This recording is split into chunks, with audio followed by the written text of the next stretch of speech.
Hello students. Banking insurance interview series में आपका स्वागत है। आज के इस लेक्चर में हम बैंक और एनबीएफसी में डिफरेंसेस के बारे में पढ़ेंगे। ठीक है। तो बैंक क्या होता है? बेसिकली बैंक एक ऐसी फाइनेंशियल ऑर्गेनाइजेशन है जो बैंकिंग रेगुलेशन एक्ट आरबीआई का जो बैंकिंग रेगुलेशन एक्ट 1949 के तहत बैंकिंग का पूरा लाइसेंस प्राप्त है। तो इसका जो गवर्निंग एक्ट है वह कौन सा है? Banking regulation act 1949। और बैंक का मुख्य काम क्या होता है?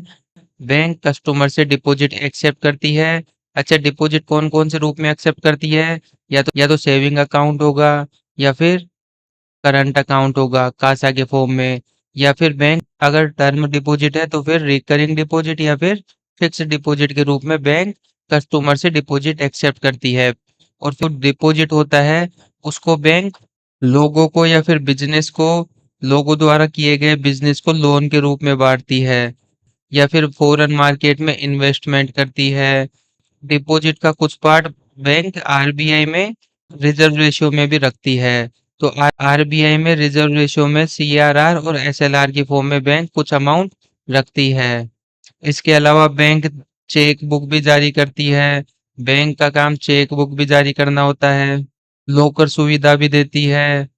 एटीएम और फिर क्रेडिट कार्ड जैसी कई सुविधाएं बैंक प्रोवाइड करवाता है अपने कस्टमर को। ठीक है। और एनबीएफसी क्या होता है?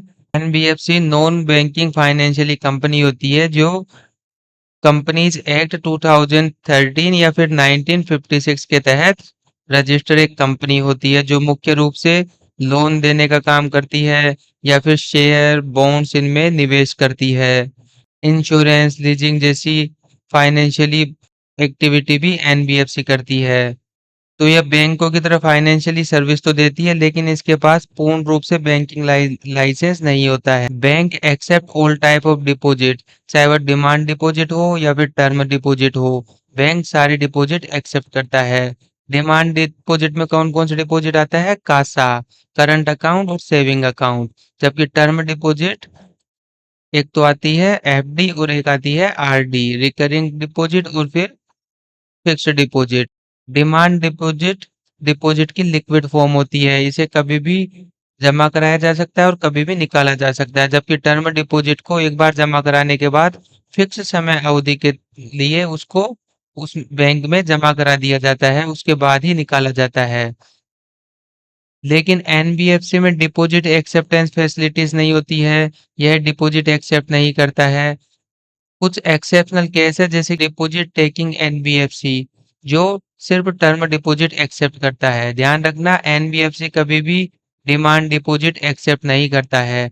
जो डिपॉजिट टेकिंग एनबीएफसी होगी जिनको रेगुलेट आरबीआई करेगा, सिर्फ वही टर्म डिपॉजिट एक्सेप्ट करते हैं, वही एनबीएफसी टर्म डिपॉजिट एक्सेप्ट करती है। बाकी एनबीएफसी का काम डिपॉजिट एक्सेप्टेंस नहीं होता है, और डिमांड डिपॉजिट तो बिल्कुल भी एक्सेप्ट नहीं करती है। हमें पता है कि बैंक डिपॉजिट एक्सेप्ट करती है, तो फिर इसके लिए डिपॉजिट इंश्योरेंस भी कराना ज़रूरी होता है। तो बैंक डीआईसीजीसी इंश्योर्ड होता है। डीआईसीजीसी एक आरबीआई की ही सब्सिडरी है, तो डीआईसीजीसी से बैंक इंश्योर्ड रहता है। लेकिन एनबीएफसी डिपॉजिट एक्सेप्ट नहीं करती है, तो इंश्योरेंस की ज़रूरत नहीं होती है। बैंक पेमेंट और सेटलमेंट फंक्शन में पार्टिसिपेट करता है, जबकि एनबीएफसी पार्टिसिपेट नहीं करता है। एफडीआई लिमिट बैंक में 74% तक होती है, जबकि एनबीएफसी में 100% तक होती है। बाहर के इन्वेस्टर 100% तक एनबीएफसी में एफडीआई इन्वेस्टमेंट कर सकते हैं।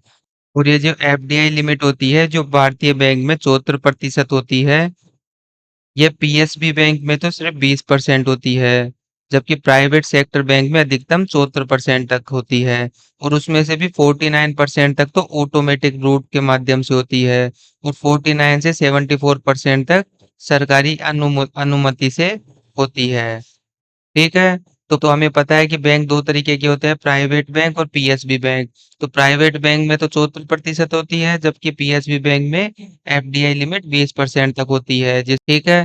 तो 74% की जो लिमिट होती है इसमें भी 49% तक तो ऑटोमेटिक रूट के थ्रू थ्रू होती है जिसमें आरबीआई की परमिशन की जरूरत नहीं है। लेकिन 49 से 74% जो लिमिट होती है उसके लिए आपको सरकारी अनुमति चाहिए ही चाहिए। उसके लिए आपको सरकार से अनुमति लेनी होगी, ठीक है। बैंकों में ओवरड्राफ्ट ओवरड्राफ्ट फैसिलिटीज अवेलेबल होती है, जबकि एनबीएफसी में ओवरड्राफ्ट फैसिलिटीज अवेलेबल नहीं होती है। ओवरड्राफ्ट फैसिलिटीज क्या होती है? यह बैंक द्वारा दी जाने वाली एक ऐसी सुविधा होती है ओवरड्राफ्ट, जिसके तहत आप बैंक के अकाउंट से तब तक पैसे निकाल सकते हैं जब तक कि आपका जो बैंक अकाउंट है वह जीरो नहीं हो जाता है। अकाउंट बैंक द्वारा दिया जाने वाला यह एक तरीके का शॉर्ट टर्म लोन होता है।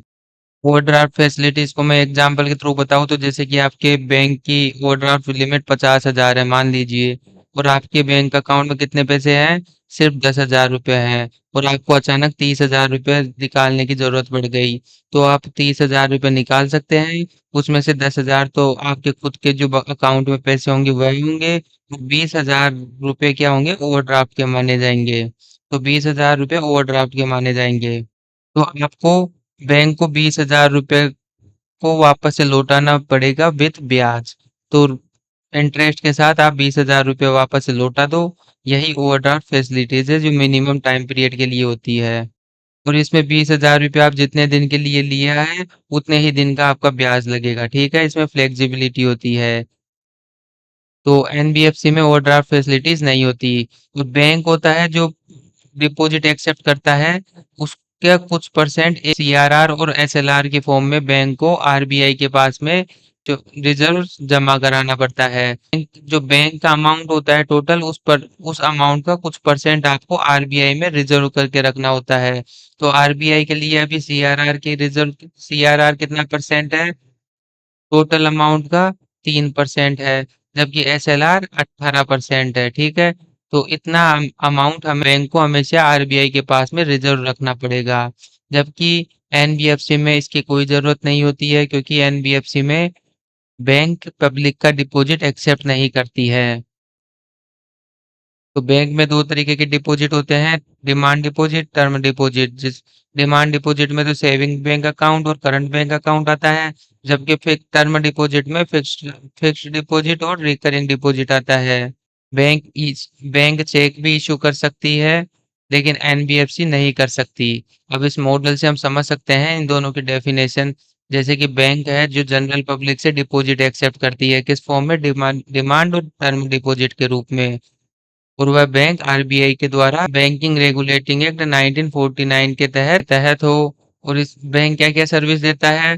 बैंक डिपॉजिट एक्सेप्ट करने के बाद लोगों के बिजनेस को लोन के रूप में पैसा देता है। अगर बैंक डिपॉजिट 5% इंटरेस्ट पे कर रहा है तो वह लोन 5% से ऊपर 7, 8 या 10% के रूप में रखेगा, ठीक है। तो ये जो बीच का अंतर होता है, कम इंटरेस्ट पर पैसे लेना और ज्यादा इंटरेस्ट पर लोगों को पैसे देना, यह अंतर ही बैंक का प्रॉफिट होता है। यही बैंक का मार्जिन होता है। और लोन के अलावा बैंक बचे हुए पैसों का इन्वेस्टमेंट भी करता है फॉरेन मार्केट में। इसके अलावा बैंक आरबीआई के पास में रिजर्व भी करके रखता है अमाउंट सीआरआर और एसएलआर की फॉर्म में, ठीक है। जबकि जबकि एनबीएफसी डिमांड डिपॉजिट एक्सेप्ट नहीं करती है। सिर्फ वो एनबीएफसी जो डिपॉजिट टेकिंग होती है वह टर्म डिपॉजिट एक्सेप्ट करती है आरबीआई। और उसको कौन रेगुलेट करता है? आरबीआई रेगुलेट करता है। एनबीएफसी के पास बैंकिंग रेगुलेशन का लाइसेंस नहीं होता है, लेकिन इसके बावजूद भी वह कुछ बैंकिंग की सर्विसेज ऑफर करती है। तो एनबीएफसी ऑफर बैंकिंग और फाइनेंशियल सर्विसेज।